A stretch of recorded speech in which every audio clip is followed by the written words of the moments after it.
¿Cuántos son discípulos del Señor aquí? ¿Con cuántos usted se reúne permanentemente para que lo discipulen? No estoy hablando de ir a reuniones. No estoy hablando de ir a una reunión de discipulado donde a uno le dicen clases o le dicen información del discipulado, sino hacia donde estamos transformando nuestra casa es que para nosotros discipulado es relación. Y relacionamiento permanente, es decir, con alguien que permanentemente te va a estar ayudando, y discipular va a ser una relación de cuidado, de amor, una relación de enseñanza, pero no de información. Creo que ya de información tenemos demasiado. El verdadero discipulado del Señor consiste en la formación de las vidas. Y para formar las vidas no basta con que usted escuche información todos los domingos acerca de quién es el Señor. Lo que necesitamos es que esta información que sale desde el día domingo en la semana tenga un refuerzo con una persona relacionalmente hablando que será, es el ideal, no es fácil llegar allí, pero que en lo posible todos nosotros tengamos, por así decirlo, un discipulador personal. Y a su vez, y con el paso del tiempo, tú también te tornes en un discipulador de otras personas. Porque el Señor dijo que todos tenemos que ir y hacer discípulos. No dijo, id y vean cómo los pastores hacen discípulos. Y reflexionen acerca de cómo los 5 ministerios hacen discípulos. De hecho, los 5 ministerios no hacen discípulos, perfeccionan a los santos.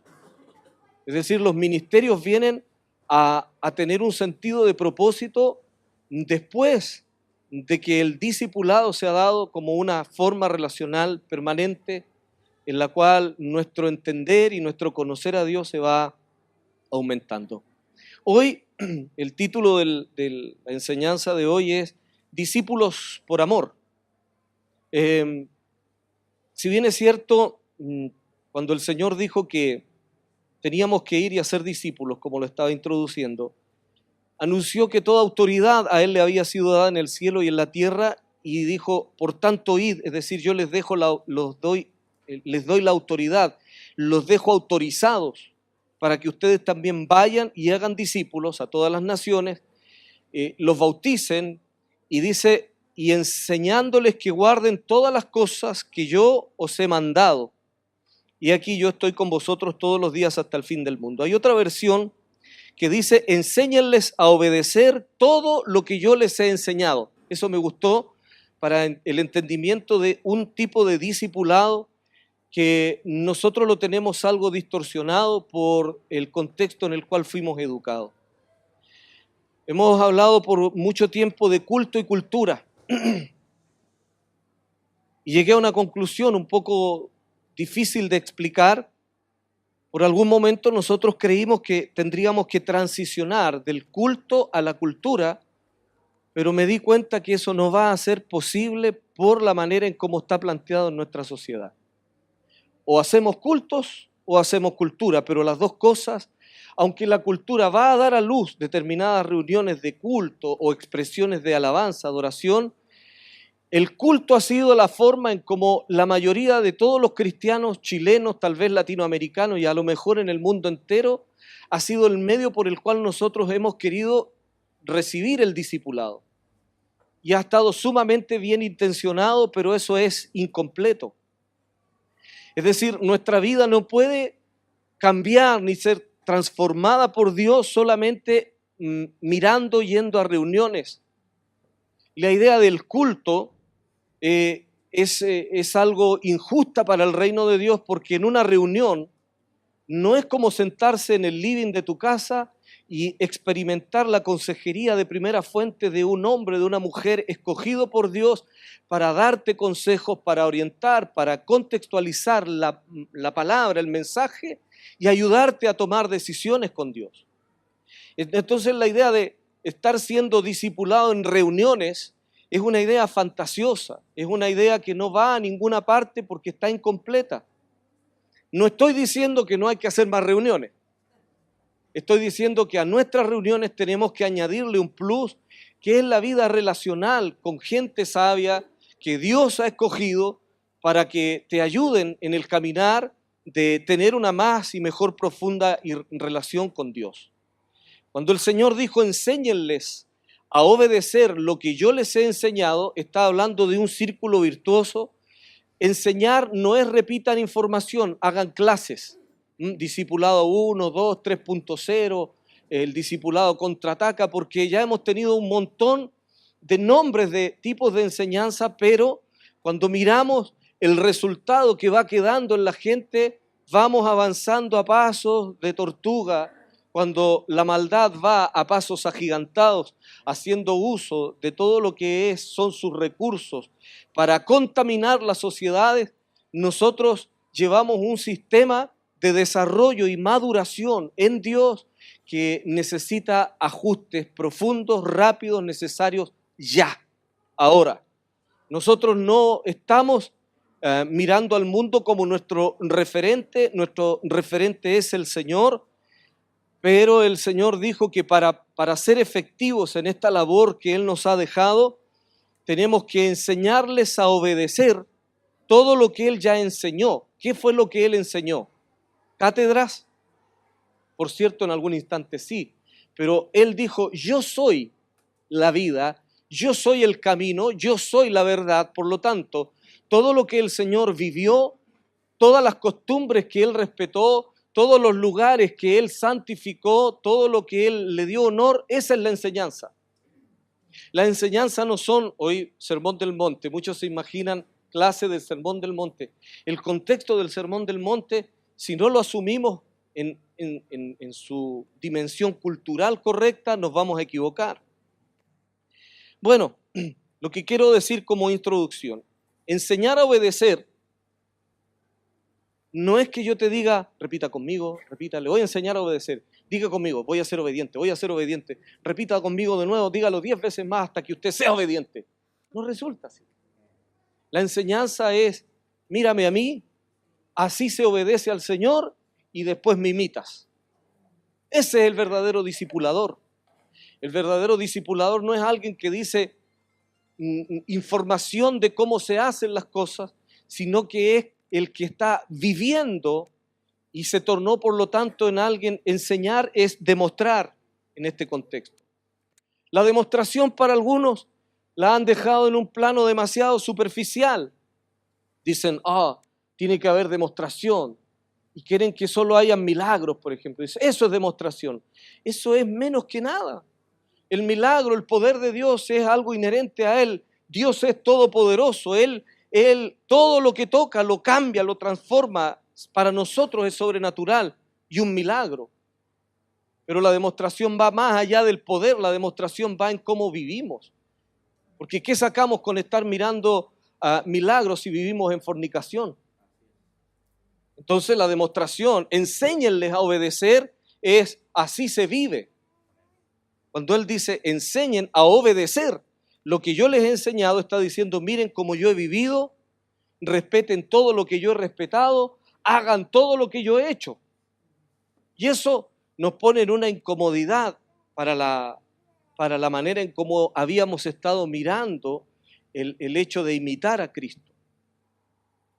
Cristo estuvo en la fiesta de los tabernáculos, Cristo estuvo en Pesaj, Cristo, nuestro Señor Jesucristo, creció en un contexto absolutamente hebreo, israelita. Mira, cuando uno estudia idiomas, ¿alguien ha estudiado idiomas aquí? Uno, dos, bueno, en el colegio, aunque no lo aprendimos, pero igual nos obligaron, ¿o no? Supongo que, de veras, ¿cuántos han tenido clases de inglés, por ejemplo? Ya. Uno de los consejos que te dan los profesores es, no traduzcas, piensa en inglés. Entonces la persona que aprende el idioma asume un contexto no solo fonético ni semántico, es decir, no solo cómo se traduciría una palabra, sino que va entendiendo de a poco que la cultura de donde salió esa palabra da un significado más completo. Por ejemplo, cuando el Señor dijo, yo quiero que ustedes vayan y hagan discípulos, ¿qué tipo de discípulos estaba diciendo el Señor que teníamos que hacer? Porque todo va a depender de cuál sea nuestra identificación de esa palabra el filtro, la influencia de tu cultura y entorno te va a decir, el Señor dijo que hay que hacer discípulos. Pero ¿y si yo soy oriental, por ejemplo? De una u otra manera, los discípulos o aprendices están presentes en todas las culturas. El concepto de una u otra manera está transversal, todos entendemos. Ser discípulo es ser aprendiz de un maestro. Estamos de acuerdo, ¿verdad? Pero si el filtro cultural con el cual yo miro es que si yo escucho en Japón, en China, dijo el Señor que hay que hacer discípulos, y yo no me saco el filtro de esa cultura, voy a creer que el Señor dijo que había que enseñar a pelear kung fu hasta ser un filósofo guerrero en el nombre del Señor. Porque si yo entiendo que discípulo es ser el aprendiz de los maestros, Oriente considera que los maestros son personas sabias que hacen de ti un guerrero. ¿Querría decir eso el Señor? Y hacer discípulos. No, si yo lo pongo en un contexto griego, por ejemplo, pensaría entonces, el Señor dijo que hay que hacer discípulos.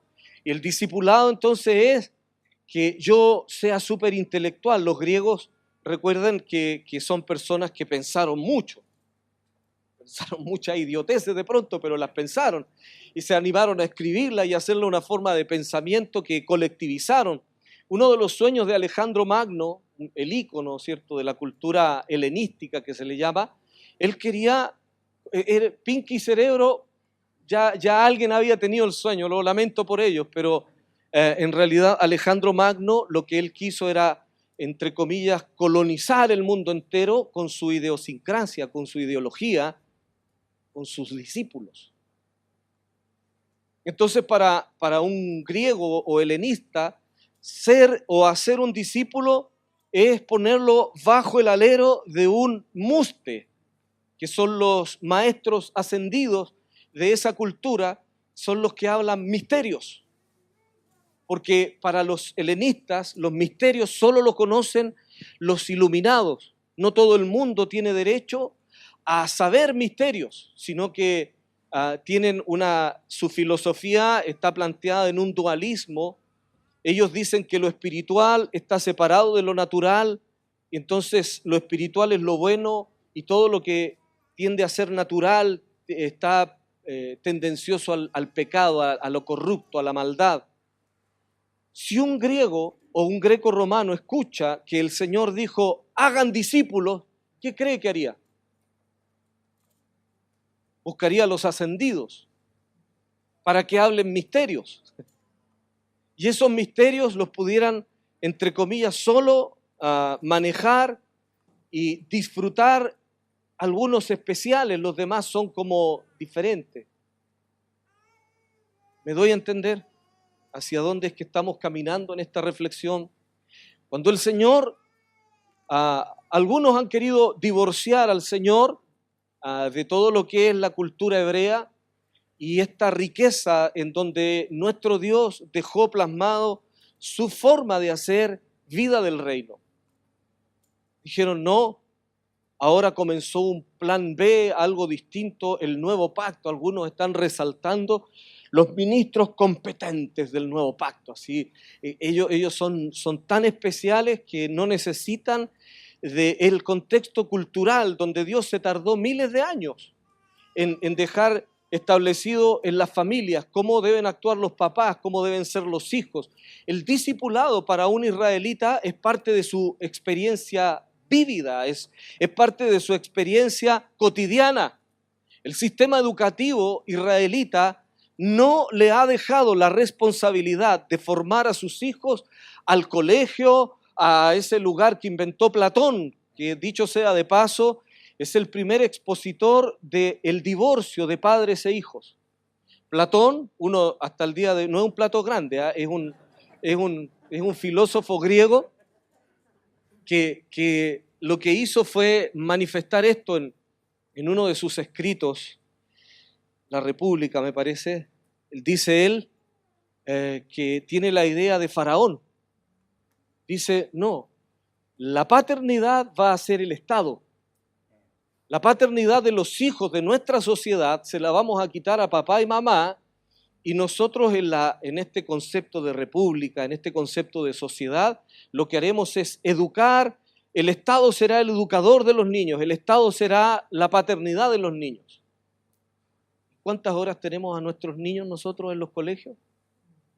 Porque eso está avalado por un educador, se le conoce como el padre de la modernidad educacional, Dewey.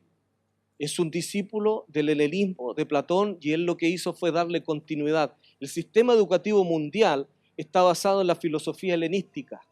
El Estado tiene que ser papá, no tú ni papá ni mamá, sino el Estado. El Estado pasa 8, 10 horas al día con tu hijo y le dice que todas las leyes antidiscriminación son una manera de pensar, pero la palabra del Señor tiene su propio parangón, la palabra del Señor tiene sus propios paradigmas, aunque nos digan que somos discriminatorios, no es nuestra cultura. No es que miremos con desdén, no es que miremos desde una plataforma de la santurronería, pero la familia planteada por Dios desde el altar de adoración de Génesis en adelante está planteada así: papá, mamá, hijos, y Dios se encargó de dejar una enseñanza tan contundente acerca de cómo es que los padres tendrían que criar a los hijos.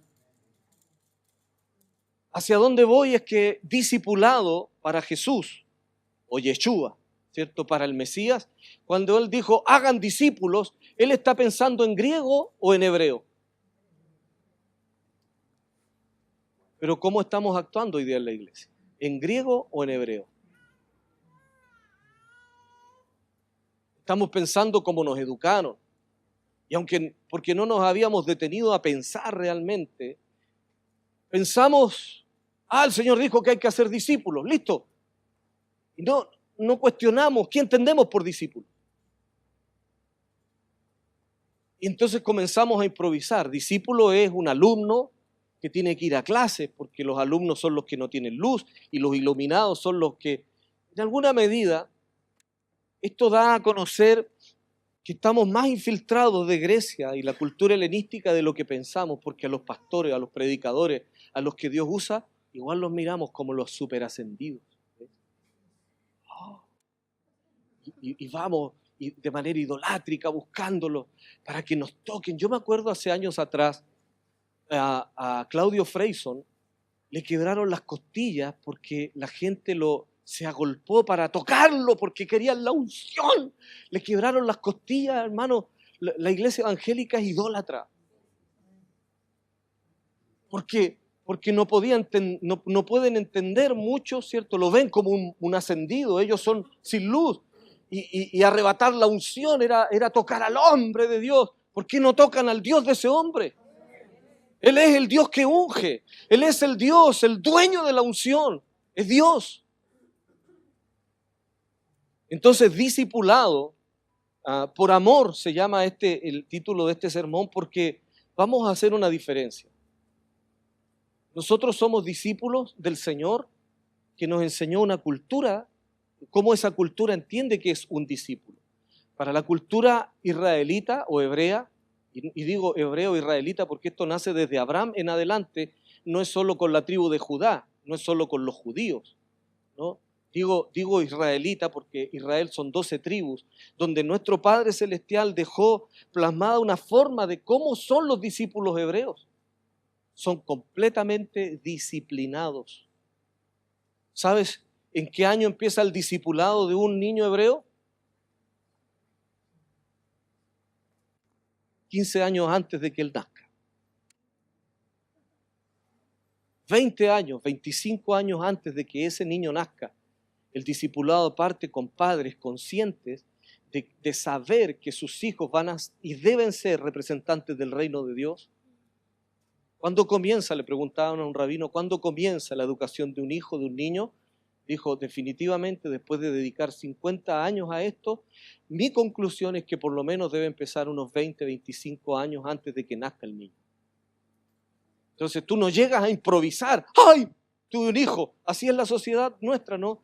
De pronto se casan porque, bueno, las hormonas cobraron las cuentas y bueno, aprender a ser padre en el rigor del improviso. Muchos de ellos, gracias al Señor, lo han hecho fantástico. Cuando Dios participa de la vida, igual redime los tiempos, y no estoy diciendo que vivamos bajo maldición, nuestro Dios nos bendice, ¿cierto? Pero no es lo ideal. Si un matrimonio está claro, 25 años antes, comprende cuál es el tremendo peso, la responsabilidad de traer hijos al mundo, es traer discípulos de Dios a esta tierra. Llenen la tierra, dijo el Señor en Génesis. Siempre ha sido su intención que la familia de Él lo llene todo en la tierra. Entonces, cuando nazcan los hijos, no del improviso, los hijos del discipulado que nos está dando Dios, ni siquiera antes, cuando nosotros decimos profeticemos en el vientre, sí, antes de que esté en el vientre, ya debo saber, debo tener claridad acerca de quién va a poner en nuestros vientres nuestro Padre Celestial. Será una extensión de Él mismo, será una manifestación de Él mismo. Él no profetizará, Él será la profecía. Él no hará señales, Él será la señal. Dios hace, dice la Biblia, que de sus hijos hace señal. Estos hijos nacen en un riguroso concepto de disciplina. No estoy diciendo que sean unos amargados, ¿eh? Disciplina para el discipulado, que significa y tiene la gran motivación única de conocer a Dios. Eso es un deleite. Por eso es que hay tanta diferencia. Cuando el Señor Jesucristo dijo hagan discípulos, lo dice un hebreo o un judío, él era de la tribu de Judá, un israelita, que había pasado por todo lo que significa la experiencia familiar de esas marcas. En el 8º día fue presentado el Señor, lo circuncidaron, en el año 12 o 13 de él fue y celebró su bar mitzvah, que significa el día en donde el padre y la mamá lo entregan y le dicen, mira, a los 13 años, le dicen, usted desde este día en adelante es responsable de su relación con Dios. Nosotros tenemos en nuestra educación occidental todo tan retrasado que recién empiezan a madurar los hijos de nuestro discipulado a los 25, 26 años, cuando han quedado casi truncos en muchos aspectos. La gran labor que le hemos dado es que saquen un título universitario y le decimos que ese es el gran legado. Los papás le han dicho a los hijos, mi gran herencia va a ser un título universitario, pero si tú no le entregas la cultura en cómo usar ese título universitario, créeme, tu legado no va a servir de mucho, no va a trascender de acuerdo a cómo Dios quería que fuera. Entonces el Señor, cuando dice, hagan discípulos, está pensando en hebreo. Usted judaizante. No. No creo que esté divorciado el antiguo y el nuevo pacto, creo que son una continuidad absoluta. Creo que la iglesia tiene una tremenda misión que cumplir. Creo que la iglesia es la expresión de un tipo de genética que nuestro Padre Celestial se estaba reservando, pero por favor, no nos vendamos mentiras. Algunos se creen tan iluminados, dicen, no, nosotros no necesitamos nada, y meten todo en el mismo saco, el antiguo pacto, yo vivo en uno nuevo, superior, mejor. Ok, saquémosle todo lo que dijo, lo que yo acabo de decir, borrémoslo. Cuando el Señor dijo, hagan discípulos, improvisen. Ok, improvisen. El Espíritu de Dios va a estar con nosotros y nos va a decir la sabiduría. Ok, demuéstrenlo. Yo no sé si hoy día, con los ministros competentes del nuevo pacto, al criar a un hijo a los 16 años, si se fuera preso a Irán, más o menos esa era la figura de Nabucodonosor. Cuando Daniel fue deportado a esa nación, llegó alrededor de 16 o 17 años. Jamás transó sus principios. ¿Él era súper sobrenatural o era hijo de una cultura? ¿Ves? Daniel no iba al culto. Y aunque nosotros hoy día tenemos al Espíritu de Dios morando dentro de nosotros, que nos da una ventaja gigantesca, el Espíritu de Dios siempre estuvo presente en la vida y en la vivencia del pueblo hebreo. Miren, encontré algunas diferencias. Cuando uno estudia este idioma, los idiomas tienen que pensar en el idioma como el gran referente. Cuando el Señor dijo hagan discípulos, lo que estoy tratando de decir es piensen en discípulos hebreos, por favor, porque el Señor no pensó en discípulos griegos. Aunque esta palabra aprendiz está presente en todas las sociedades, en el contexto de nuestro llamado, vamos a tener que respetar dónde es que el Señor dijo que se hacen los discípulos. Estamos hablando que los discípulos somos hijos de Dios, ¿verdad? A veces hay gente que tiene divorciados estos conceptos. Piensan que, no, yo no necesito que me hablen tanto de discipulado si soy hijo de Dios. Perdón, con mayor razón, si eres hijo de Dios.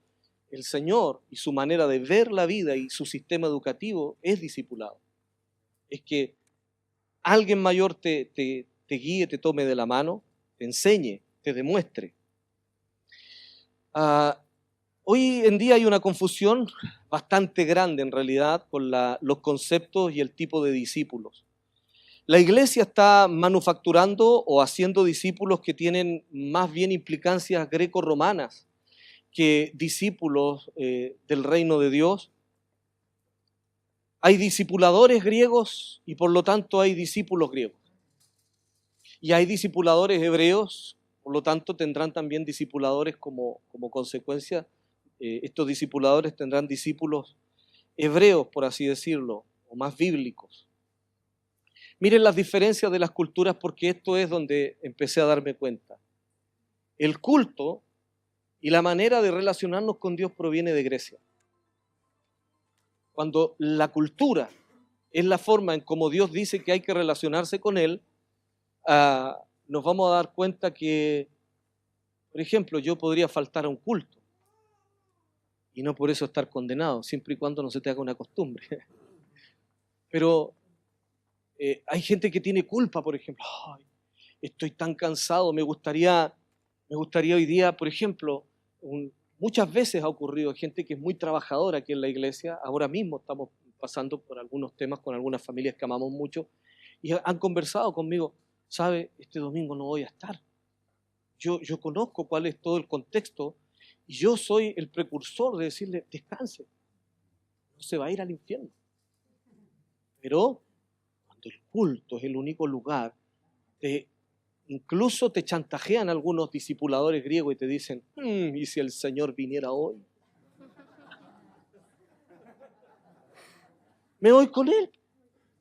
Porque yo soy el mismo aquí, en mi casa, en mi trabajo, soy la misma persona, adoro a Dios y obedezco al mismo Dios. Solo que no fui a la reunión.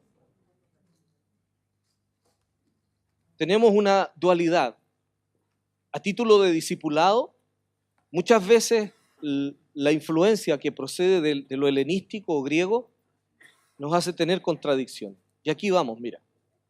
Grecia tenía una espiritualidad casi inalcanzable, como les dije delante, que era solamente para los ascendidos. En cambio, a Israel siempre el Espíritu de Dios fue parte integral de la experiencia de cada familia. Mira, el Espíritu de Dios antes no moraba como en nosotros hoy día. Por eso digo, nosotros tenemos un tremendo regalo del Señor. Permanentemente el Espíritu del Señor mora en cada hijo de Dios genuino, ¿cierto? Alguien que se haya entregado al Señor, que haya asumido por fe la salvación en el Cristo, etcétera, que haya abandonado su vida antigua y se esté dejando discipular o disciplinar por Dios. Pero la espiritualidad de Grecia siempre queda sujeta como una cosa media abstracta, rara, inalcanzable. Para el israelita el Espíritu de Dios fue una experiencia permanente. Aunque no moraba en el corazón de ellos, la columna estaba allí, la nube estaba allí, la presencia manifiesta de Dios siempre fue una experiencia vívida. Dios ha discipulado a su gente haciéndole saber que Él está siempre con ellos. Cuando Dios nos hace predicar sermones del desierto, son agridulces, porque en el desierto es cuando Dios más ha estado presente en la vida de sus hijos.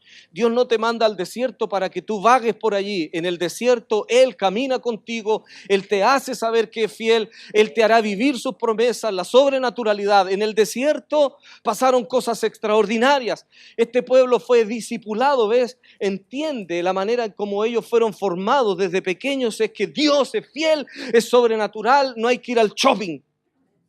En el desierto tenían un puro par de zapatos, pero los zapatos crecían con los niños. Esa tela todavía no la inventa ni un hombre, no hay material que el hombre haya inventado todavía, ni con los tremendos malls y con el culto a Mamón que existe por todos lados en nuestras sociedades. La ropa que usó esa gente en el desierto era absolutamente sobrenatural. Es decir, Dios está demostrando que aunque Él es, ¿cierto?, alto, grande, sublime, no está enajenado de nuestra realidad. Él camina con nosotros, Él está con nosotros, Él ha estado con su pueblo. El Espíritu Santo de Dios siempre ha sido parte del verdadero discipulado de Dios. Cuando Platón cambió el lugar de la paternidad y dijo que el Estado sería el lugar, lo que hizo fue ofender al Señor y proclamar y proveer de una mentalidad anti-Dios, anti-familia. Quiso sacar a Dios y lo está logrando en muchas sociedades como la nuestra, incluso hasta el sistema educativo. Hoy día hablamos de tremendas reivindicaciones sociales, la educación se tornó en todo un tema que hizo a algunos pisar peldaños que los tienen en las cámaras de senadores y diputados, pero nada ha cambiado. Hablamos de cambios estructurales, pero en realidad el verdadero cambio filosófico de la educación permanece exactamente igual y no va a cambiar. El discipulado del Señor dice, la educación se tiene que dar en la casa. Bueno, la riqueza familiar entonces de la cultura del reino de Dios, del contexto en como Dios dice, o el Señor Jesucristo habla de discipulado, está refiriéndose a que la riqueza de la familia es donde es el núcleo donde se debe dar la mejor educación. Los mejores relacionamientos tienen que ser padres, hijos, y en algún momento ese gallito se va a ganar. En algún momento la demostración del papá, de la mamá, que supieron decirle a sus hijos que Dios está presente en su familia, que Él es honorable, digno de respeto, va a hacer que esos hijos crezcan en el mismo desarrollo y mentalidad. No van a... Mira, Faraón, me acordé cuando Moisés dice, Faraón, nos vamos con el pueblo, mi pueblo y yo nos vamos a adorar al Señor en el desierto. Y empieza una transacción, la que Platón, a título de Faraón, ganó en la negociación con muchas sociedades. Faraón le dijo a Moisés, déjame a los niños, oye, vayan, adoren, tomen todas sus cosas, pero esos pobres niños en el desierto. ¿Qué ha hecho Platón? ¿Qué hizo el espíritu helenístico? Nos dijo, ¿necesitan trabajar? Por favor, trabajen. Yo les cuido a los hijos. Se los tengo 10 jornadas extendidas. Se los voy a cuidar más. Los papás se doblegaron a la tentación de renunciar al exigente discipulado que plantea Dios, porque el discipulado familiar es exigente, ¿verdad? Hay que tomar decisiones, hay que dejar de trabajar, ¿cierto? Y a lo mejor no percibir tanto dinero, pero disfrutar a los hijos en la casa, mirar los cambios, valorarlos. El discipulado del Señor no es místico, es familiar. El discipulado del Señor valora a tu persona como papá y como mamá, los deja en un sitial de honor. Dios te dio un sitial de honor, de prestigio, te dio un lugar donde Él hará incidente tu vida sobre tus hijos en primer lugar. Es tu responsabilidad, amada iglesia. Cuando uno ve a los niños hoy día, si bien es cierto, los niños son niños, esa es una lección que ya aprendí. Los niños, somos papás de mellizos más encima, así que los niños para manifestar vida tienen que reír, saltar, gritar, porque no tienen otra manera de expresar, pero hay que enseñarle. Si usted no le enseña a su hijo a respetar la presencia de Dios, entonces van a entrar a los lugares donde estamos adorando colectivamente al Señor y van a creer que es un potrero. Y después miramos, ¿dónde está la maestra de escuela dominical? No, hermano, ¿dónde están los papás de esos niños? Porque su discipulado tiene que marcarlo. Oiga, ¿es usted el que le enseña qué tan digno de respeto es su Dios?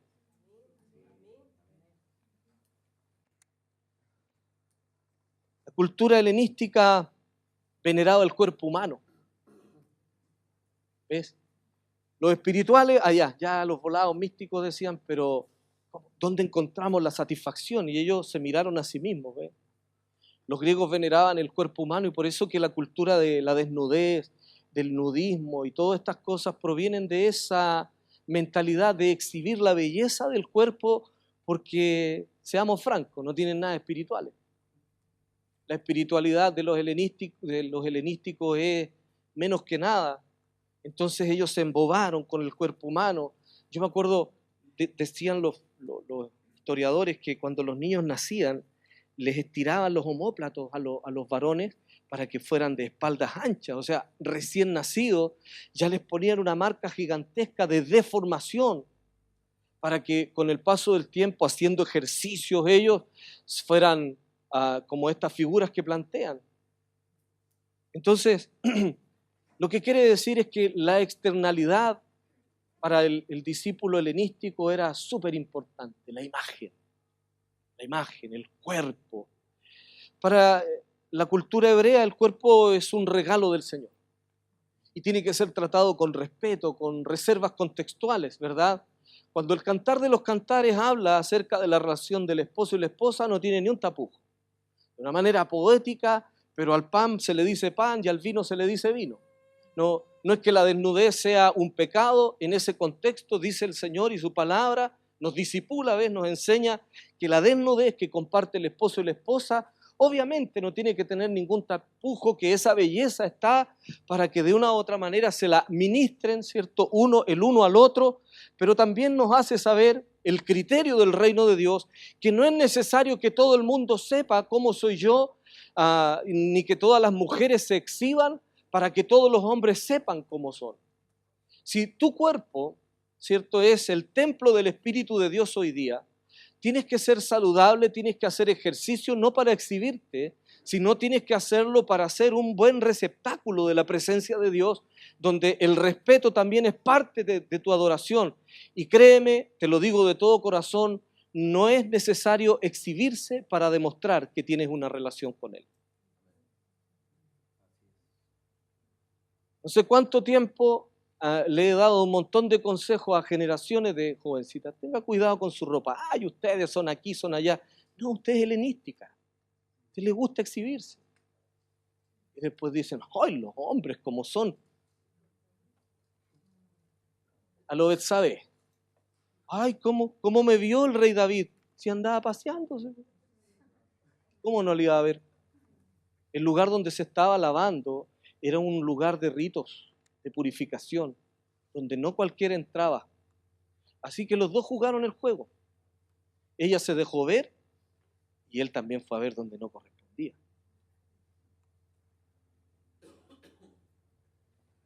Ok. La religión helenística es politeísta. ¿Qué quiere decir eso? Tiene muchos dioses. De ahí deriva su mitología, por ejemplo. No sé cuántos dioses podremos ver hoy día, presentes hasta incluso, parece inocente, pero no hay nada inocente. A veces en los cómics, ¿cierto?, de entretención aparecen estos titanes, mitad hombre, mitad dios, supernaturales. Esa es la cultura helenística. Diciéndote de manera transversal, a nosotros uno dice, a lo mejor no me afecta, ¿ok? ¿Y a tu hijo de 4 años? ¿Y a tu hijo de 3 años? Que no entiende todavía, ¿cierto?, todas las cosas para él, todo es concreto, él no entiende todavía el concepto de lo abstracto. Si lo dejas ver y estar expuesto a la televisión o a ese programa o a ese cine que le está hablando de que hay mitad hombres y mitad dioses, le estás diciendo que la mitología griega es válida, porque él no entiende abstracto, él tiene tendencia a lo concreto.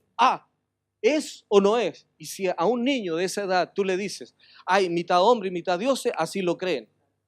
A sacarle después esa levadura, esa doctrina, esa enseñanza, solamente, ¿cierto?, el criterio del reino, hay que tomarse el tiempo necesario para hacerle saber que nosotros no somos politeístas.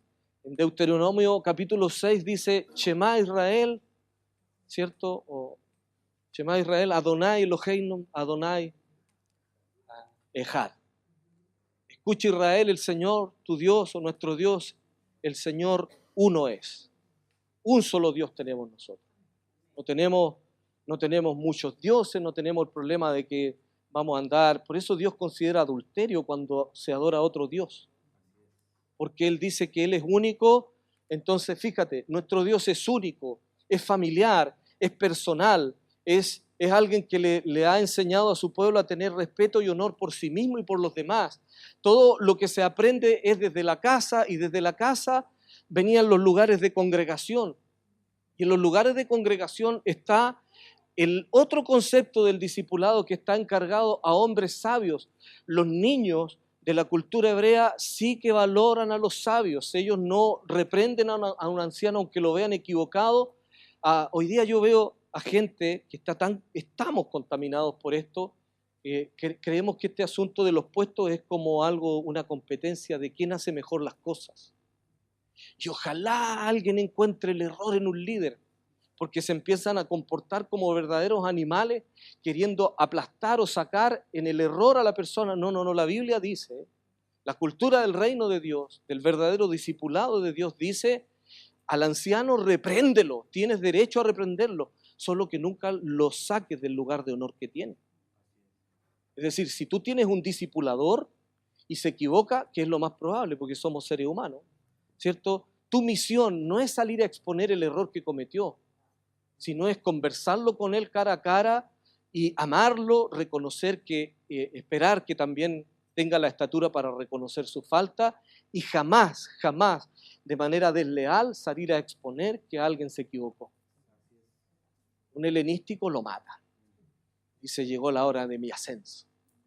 Yo estaba en Bolivia hace algunos años atrás y la persona que me invitó a predicar me decía, la división en este lugar es tan terrible. El otro día había llegado un hermano de la ciudad a hablar con él y dice, pastor, le traigo una buena noticia. ¿Cuál? El pastor que está al frente de su casa cayó en adulterio. Y él le dice, ¿cuál es la buena noticia? Es que todas las ovejas se las puede llevar para su casa.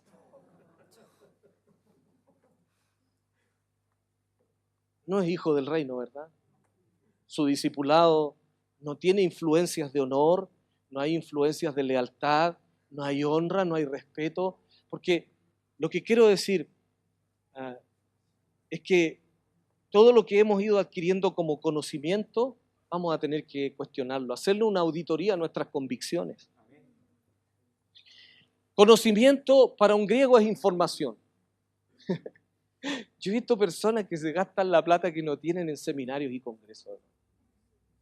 ¿Y están tan malos los seminarios y congresos? No, son buenos en su contexto. Pero si tu vida va a ser pasar en seminarios y congresos, ¿cuándo viene la demostración en la casa? ¿Cuándo viene la demostración con tus amigos, con las personas que son cercanas? Hay gente del seminario y del congreso. Hay apóstoles de congreso y profetas de congreso. Fueron a un congreso donde a alguien habló del espíritu de la profecía, pero ellos, lo dijo mirándome a los ojos, soy profeta. Se ponen enfrente del espejo, se ungen ellos, se tiran para atrás y dicen, soy profeta, soy apóstol.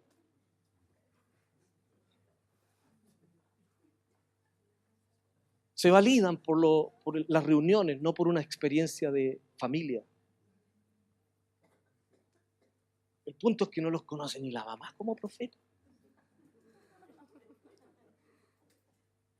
Y hacen su primer evento profético. Esto es una reunión donde lo único que vamos a hacer es tirar ínfulas para poder situarse en un lugar de poder, en un lugar de influencia que Dios no le ha dado.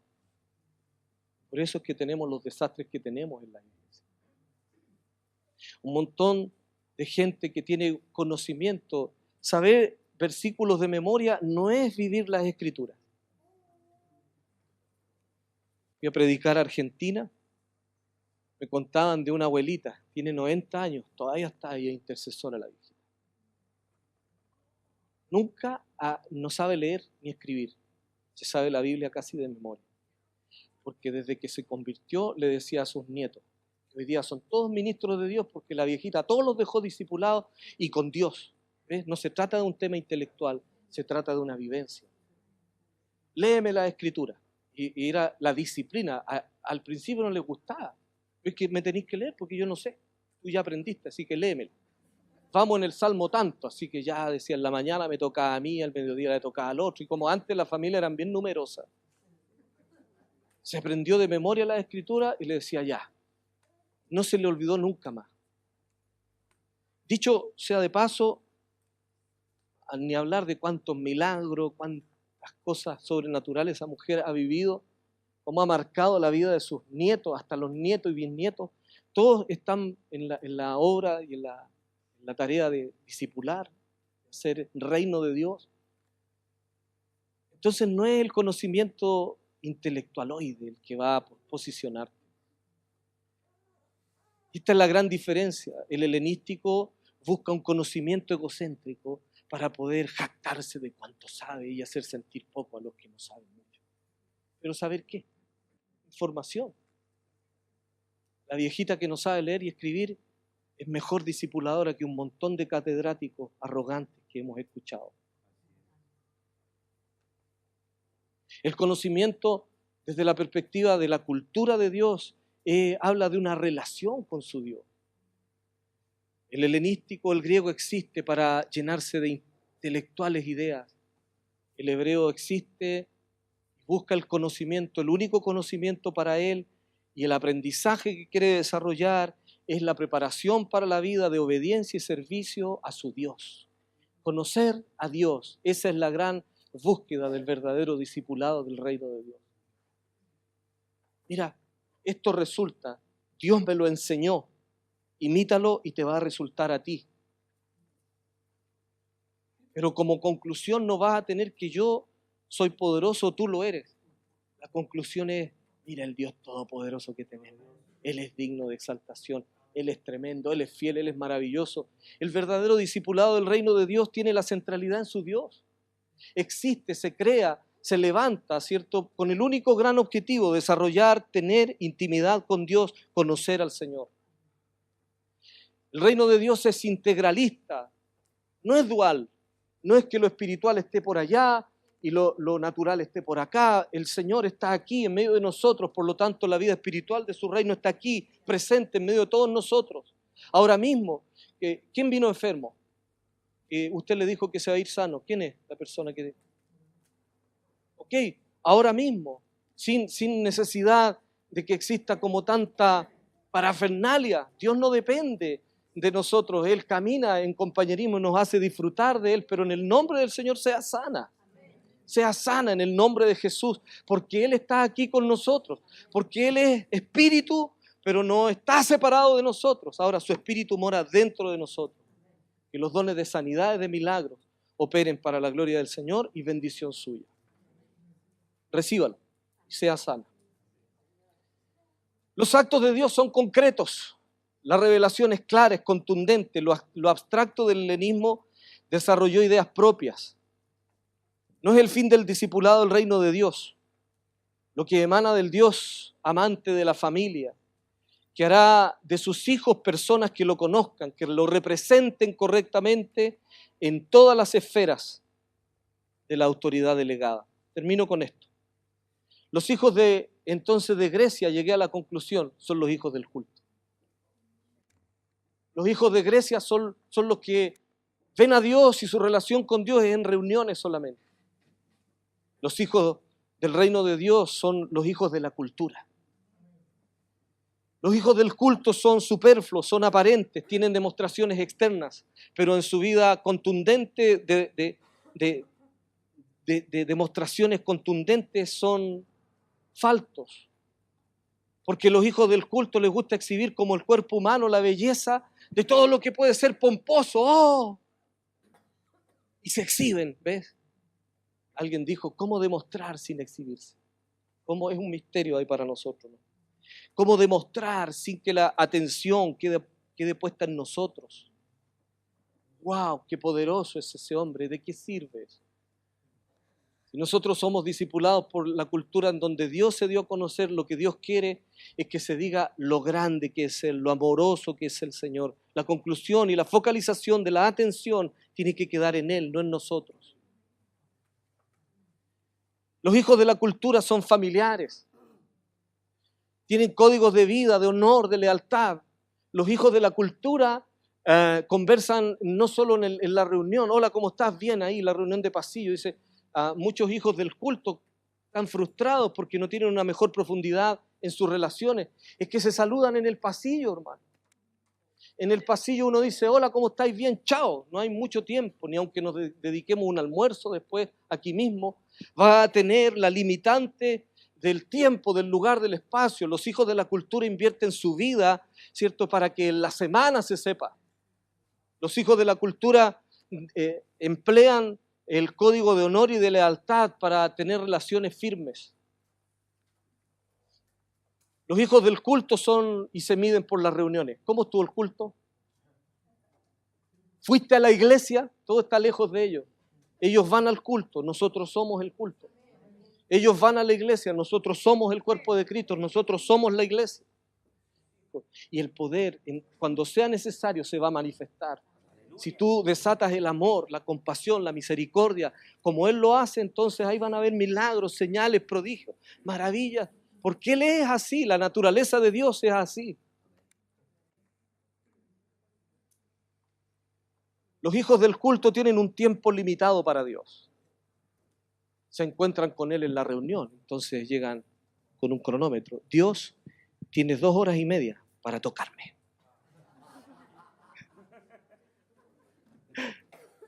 Y algunos son súper, le dan las 2 horas y media al Señor, y ahí apretan los ojos, claman, gimen, pero saben que después tienen que ir a ver el partido, o a lo mejor tienen una visita, algo que ya no va a ser lo mismo.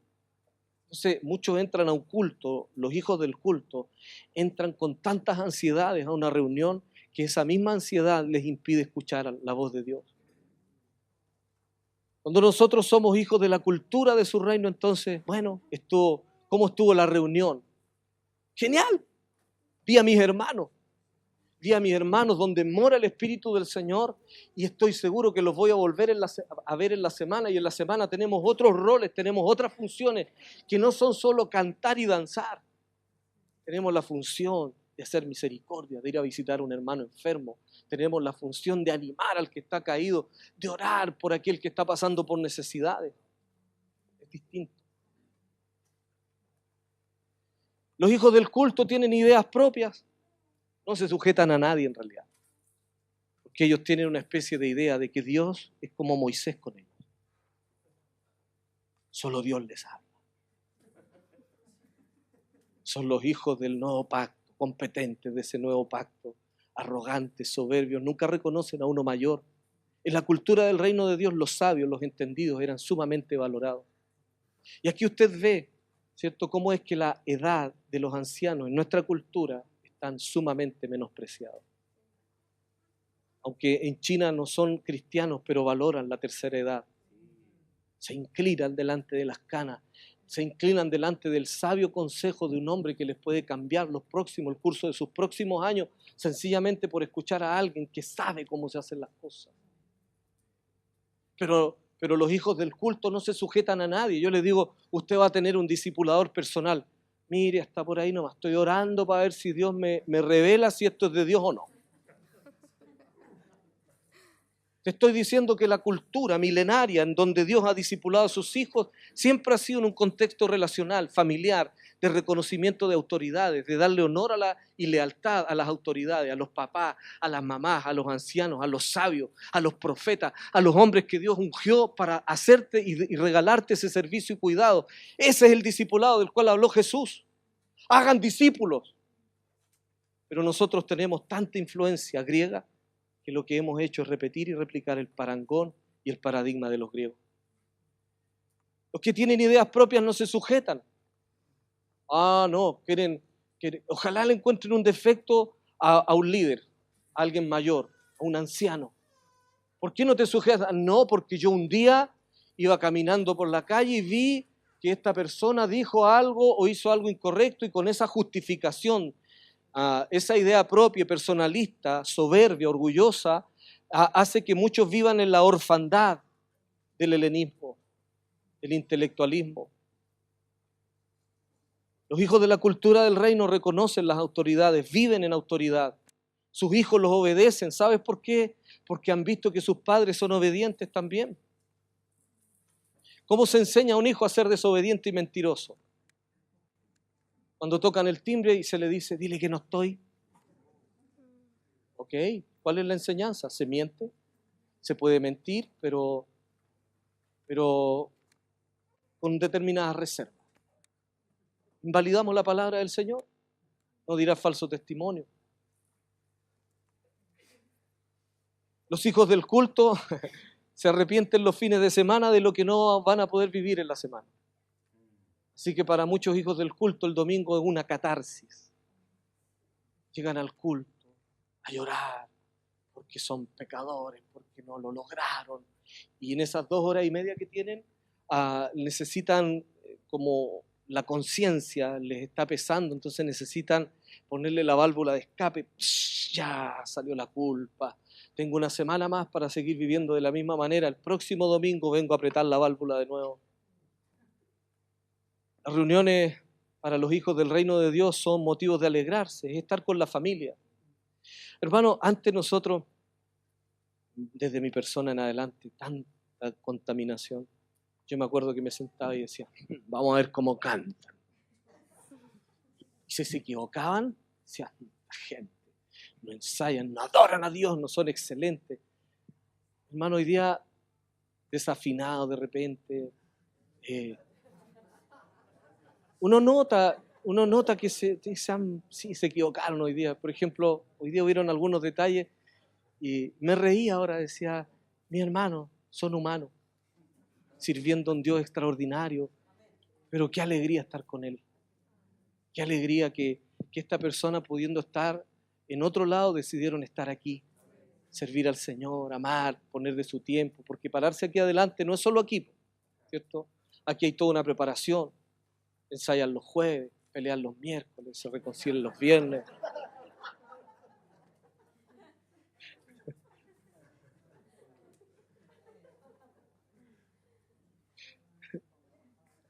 Y uno nota más o menos cómo anda la cosa, ¿verdad? Ya después ya no medimos tanto la excelencia musical, pero uno los ve, si no se miran mucho, digo, estos dos están ahí. Están en la confrontación de la cultura. Los hijos del culto son relativistas, cambian de acuerdo a la circunstancia.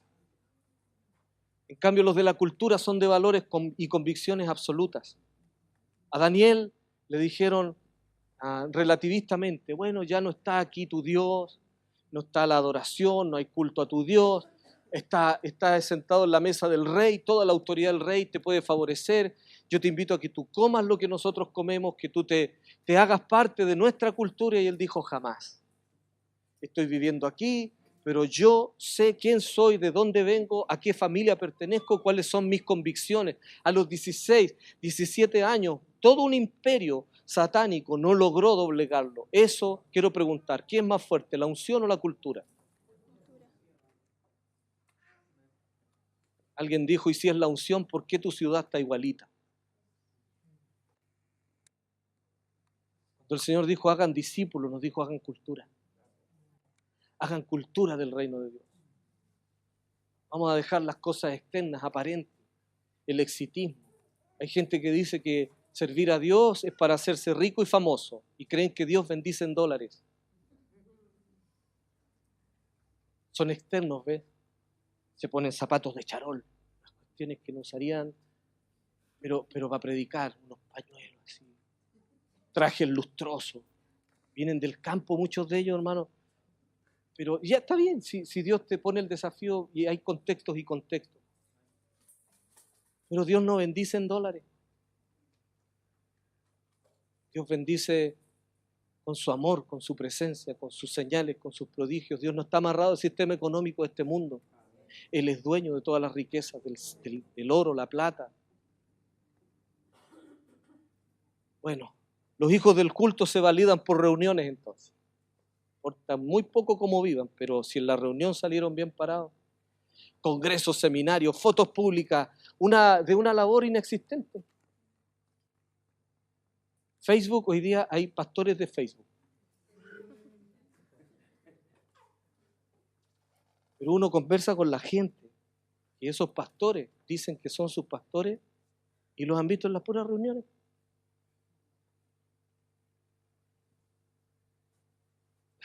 La propuesta que nosotros tenemos. Llegamos a una conclusión. No hay que ser muy profético para esto. Si yo quisiera atenderlos a ustedes en dar una vuelta en el año, a darle una horita a alguien, me daría mucho trabajo a mí. Estaría todos los días atendiendo gente, pero usted estaría completamente desatendido. Entonces lo que estamos proponiendo es que entre nosotros vamos a darnos amor y cuidado, nos vamos a ordenar, pero queremos dejar de ser tan legalistas, tan religiosos. Los hijos del culto son religiosos, son amantes de las reglas controladoras. La santidad, dicen, está en el cumplimiento de mis mandamientos. No haga esto, no haga lo otro, no diga todas, no. Cristo nos llamó a libertad. El hijo de la cultura es un adorador libre, espontáneo. Y aquí va la conclusión. El verdadero discípulo del Señor, Jesucristo, sabe que este es un camino que está modelado por personas. Hagan discípulos, es decir, déjense modelar por personas. Hemos tenido a veces un discipulado tan solitario, tan huérfano. A nadie le hemos podido contar nuestras penas, a nadie le hemos podido pedir un consejo, porque el sistema religioso no te ofrece una familia, te ofrece una camisa de fuerza. Una camisa de fuerza que te da un montón de reglas controladoras. Si quieres estar bajo mi cobertura, lo primero son los diezmos. Después de los diezmos, ahí está el manual de instrucciones, tú no te puedes salir de aquí. Una religiosidad tan rigurosa. Pero el verdadero discipulado del Señor sabe que este es un camino que está modelado por personas escogidas por el Señor, para que estos mismos escogidos, ya sean padres, ancianos, sabios, hermanos, amigos del reino de Dios, tú los vas a poder respetar profundamente porque son un regalo del Señor para ti. Alguien dijo, me acuerdo, Guillermo Castillo dijo, hermano amado, cuando tengas un genuino pastor, un genuino evangelista del reino de Dios, dale gracias a Dios. Esos no salen a granel. No, tú no vas a La Vega a comprar, deme 1 kilo de apóstoles, deme media onza de profeta a granel, como si en un saco apareciera alguien que ha sido tratado por Dios. Toda la escuela de muchos de ustedes tiene que tornarse ya en una experiencia vivencial para otros. Y por favor, nadie cometa el error de pretender que sus discípulos sufran lo mismo que usted ha sufrido. Pague el precio, sea un padre generacional. Dígale a su discípulo, no vaya por aquí. La vez que yo caminé por aquí me fue pésimo. Evítese el dolor. Para eso yo fui puesto aquí, para adelantar tiempos.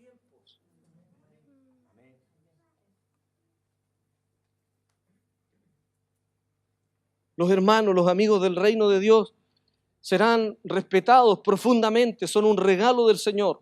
Nosotros, los hijos de Dios, somos los que se alegran, esforzados en la gracia de conocer a Dios. Esta es la gran diferencia. Nuestro discipulado se debe marcar porque nuestro esfuerzo es conocer a Dios, disfrutar a Dios. No lo que Dios te añade. Tú puedes conquistar añadiduras de Dios, pero si te quedas con Dios, ganaste algo mejor. Las añadiduras son buenas, son una caricia, pero es mejor quedarse con el que hace la caricia. El verdadero discípulo del Señor tiene el contentamiento en representar a su Dios correctamente. El verdadero discípulo del Señor es respetuoso, es honorable, corrige a los ancianos y mayores sin dañar su lugar. Quiero repetir esto, por favor.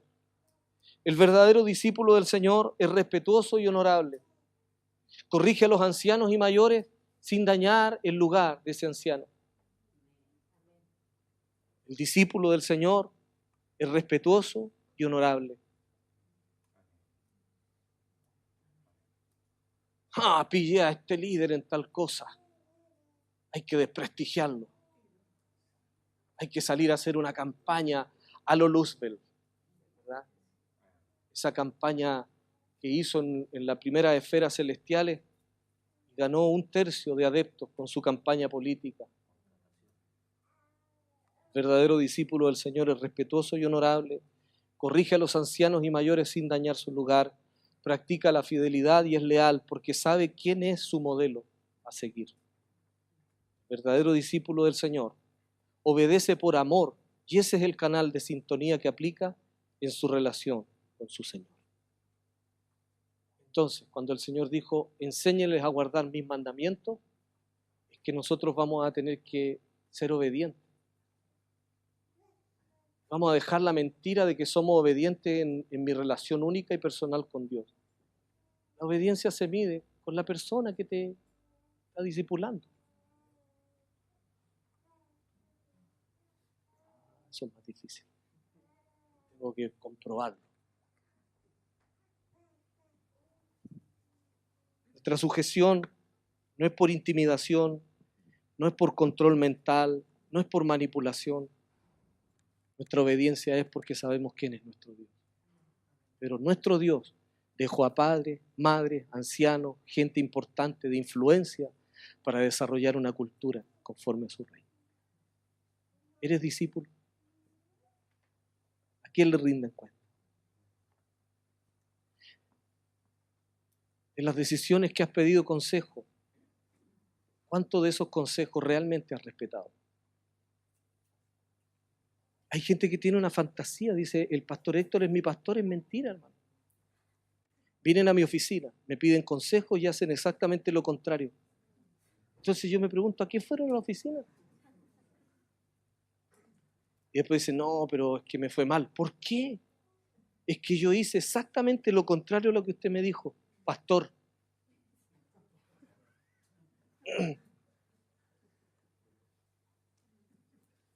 Una fantasía, hermano. Somos tan espirituales de repente, pero en 2 o 3 preguntas del pastor se nos viene la espiritualidad abajo. Yo soy una persona, yo no sé cuántos intercesores he conocido en esto. Soy un intercesor profético. Oh, aleluya. Los intercesores proféticos son como unos caballos salvajes. No le hacen caso a nadie. Y se validan por su culto personal.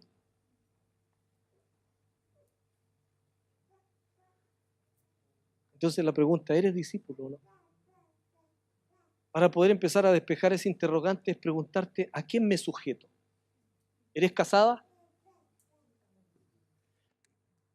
Te pregunto a tu esposo, ¿no? Porque esa es parte del discipulado. Mujeres, están sujetas a vuestros maridos. Aleluya. Pero a los esposos le dicen, pero ustedes, amad a vuestras mujeres, así como Cristo amó a la iglesia. Porque a algunos hombres les encanta ese lugar machista de autoridad. Tenéis que sujetarte a mí porque yo soy la cabeza. Pero si él no está sujeto a Cristo, y si él no está dando la vida por esa mujer, entonces tampoco es digno de que lo siga. El discipulado no se mide en un culto. Yo miro y converso con un matrimonio y digo qué tan discípulo es cada cual. A veces el esposo dice algo y ella lo echa abajo. Ok, estamos claros para dónde vamos. Nos repiten 10.000 versículos de memoria, pero en una conversación simple y cotidiana en una mesa se da cuenta uno quién es quién.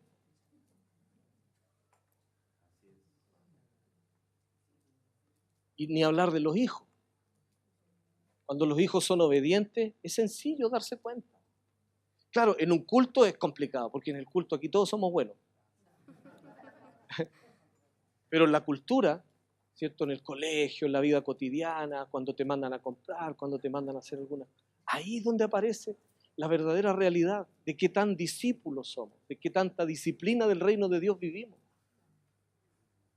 Cuando veo que los hermanos tienen conflictos entre sí, la manera en cómo ellos plantean soluciones me dicen qué tipo de discípulos son. Algunos han dicho, no, yo soy muy discípulo del Señor, no le hablo mal, desgraciado. Es un carnal, yo soy espiritual.